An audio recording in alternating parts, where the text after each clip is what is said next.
कोकणातील प्रत्येक अपडेट जाणून घेण्यासाठी आजच माझे कोकणच्या सोशल मीडिया प्लॅटफॉर्मला लाईक, फॉलो आणि सबस्क्राईब करा। राज्यभर काल दत्त जयंतीचा उत्सव मोठ्या उत्साहामध्ये आणि भक्तिमय वातावरणामध्ये साजरा झालाय। दत्त महाराजांच्या जयघोषाने राज्यातील मंदिरे दुमदुमून गेली होती। याच भक्तिमय उत्साहात खेड शहरही न्हाऊन निघाले।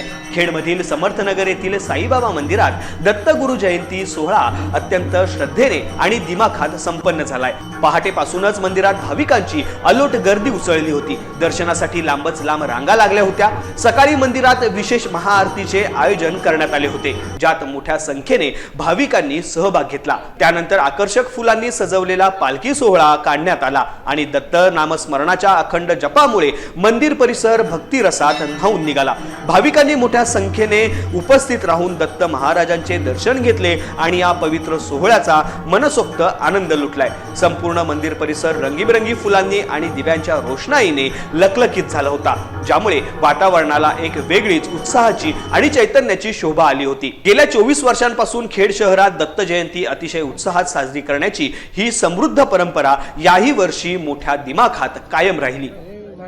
श्री समर्थनगर येथे खेड येथे जे साई मंदिर आहे याची स्थापना 2001 साली झाली आणि यामध्ये जवळजवळ 25 वर्ष हा उत्सव अविरतपणे चालू आहे। खेडमधील सर्व शहरवासीय तसेच आजूबाजूचे ग्रामस्थ या मंदिरामध्ये सकाळपासूनच दर्शनासाठी रेघ लावून असतात।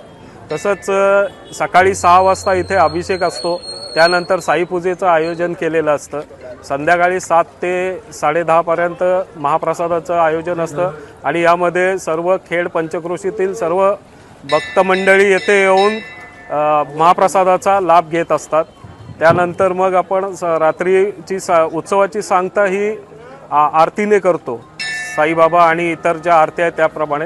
आणि तसेच हा जो उत्सव आहे तो आम्ही सर्व बाळगोपाळ जवळजवळ 25 वर्ष न थकता करीत आहोत आणि सर्वजण यामध्ये सर्वांचं अनमोल सहकार्यसुद्धा असतं।